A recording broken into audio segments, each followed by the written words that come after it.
Hello, English learners. Welcome back to another lesson at English Podcast for Everyone. My name is Lisa, and I am here with Mike. How are you doing today, Mike? I'm great, Lisa. Today we have something quite unique for our listeners. That is right. Today's episode is a bit different. It is like taking a trip back in time. Yes, we are going to listen to a farewell speech from a president stepping down from his role. And this speech is actually based on a real historical moment. Exactly. We have taken inspiration from President Eisenhower's famous farewell address. But do not worry, we made some changes to make it easier to understand. Yes, the speech has been simplified a bit, but it still carries the same important message. So, what makes this dialogue special for our English learners, Mike? Great question, Lisa. This speech contains some tricky structures and poetic language. Right, so by studying it, our listeners can learn new words and phrases for formal occasions.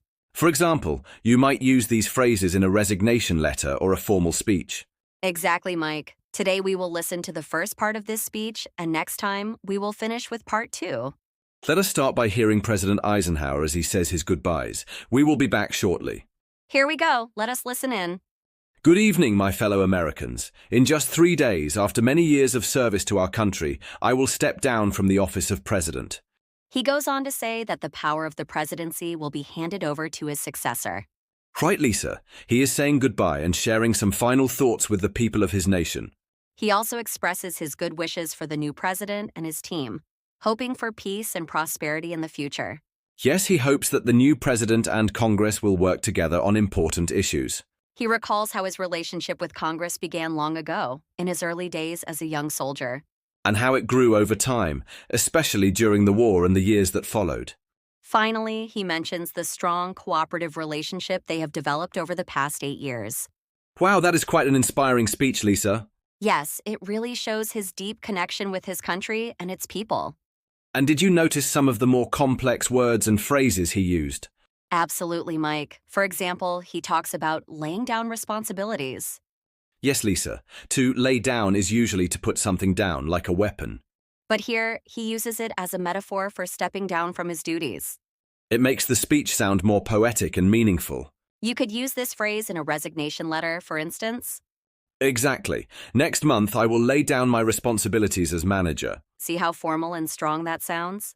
He also uses the word solemn. A solemn ceremony is serious, respectful, and a bit sad. Like a ceremony on a national day of remembrance. And the term vested, which means given by law or authority. Yes, like when a minister says, by the power vested in me.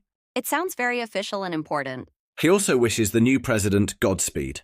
A lovely old phrase meaning good luck and success on a journey. You might say this when someone is starting something big in their life. Absolutely, it is a great phrase to know. Now let us look at how he described his early relationship with Congress as remote and tenuous. Remote means distant or far away, while tenuous means weak or uncertain. A bit like a shaky bridge over a river. Yes, that is a great way to imagine it, Mike. He also used very formal structures, like mixing past and future events in one sentence. For example, 3 days from now, after many years of service, I will lay down my responsibilities. You can use this style in farewell speeches or formal talks. And it really sounds impressive. Definitely. Why not try it at your next big event? Good idea, Mike. Now let us listen to another example from the speech. He says, "This evening I come to you with a message of farewell." It is a lovely way to say, I am here to say goodbye. You could use this in different situations, like a wedding or a farewell party. Exactly. Like, this evening, I come to you with a message of love and gratitude. Or, this afternoon I come to you with a message of hope for the future. So, by using these structures, you can make your speech sound more thoughtful and engaging. Let us not forget the phrase wise resolution, which he used to talk about making good decisions. Yes, resolution means a formal decision or agreement. Like when he says, the wise resolution of which will shape our future. It means good decisions will help create a better future. A useful phrase for formal conversations or writing. Yes, indeed. And that was a challenging dialogue with some great language examples. Why not listen to it again to practice? Good idea. Let us hear it one more time and think about how to use these phrases in real life. And now we are back. We hope you enjoyed this lesson and found it useful. Remember, these phrases can make your English sound more professional and engaging. And do not forget to try them out in your own speeches or writing. We will be back soon with another exciting lesson. Until then, keep practicing and have fun learning. Thanks for watching this episode, and I will see you again soon. Good luck with your job search, and remember to stay confident and keep practicing your skills. Bye. If you found the video helpful, please hit the like button and subscribe to our channel.